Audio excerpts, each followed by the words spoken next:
Hey everyone, let's solve SQL question 1045, customers who have bought all products. So the question is asking us to write an SQL query to find all customer IDs from the customer table that have bought all products from the product table. The question also goes on to say we do not need to return the result table in any specific order. So let's look at the example.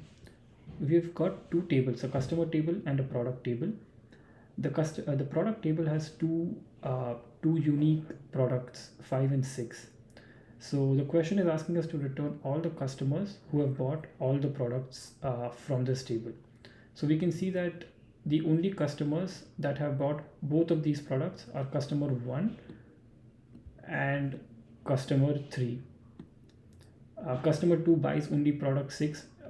That customer 2 does not buy product 5. So also a very important point to remember with this question is that the product key in the customer table is a foreign key to the product table. And what this means is that all the values of the product key in the customer table will be in the product table. So I'll come back to why this is important at the end of the video. So I think we can start writing the query. So let's start with select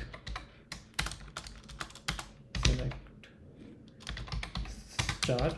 So as I always say, star is a placeholder. We can add the columns that we need at a later point.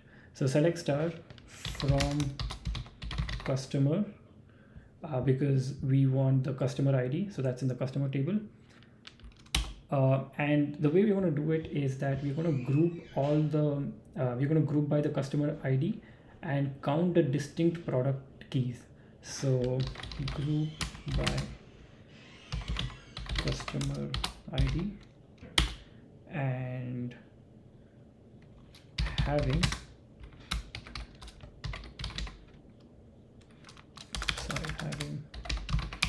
count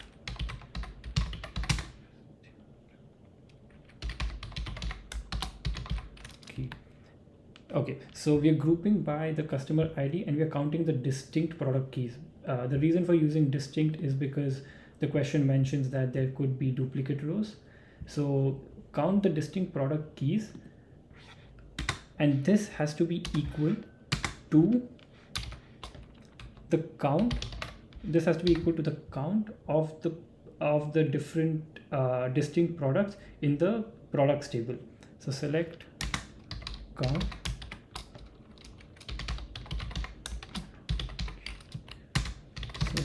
select count product key from the product table. Again, you can use distinct product key here, but that's not going to make a difference.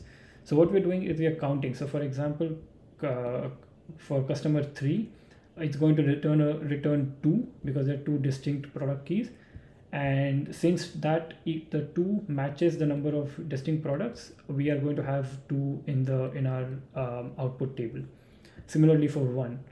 So let's go ahead and run this. Let me just change this. So what we want is the customer ID. So let's run that. And yes, our solution is accepted, test case is passed, and I'll go ahead and submit it.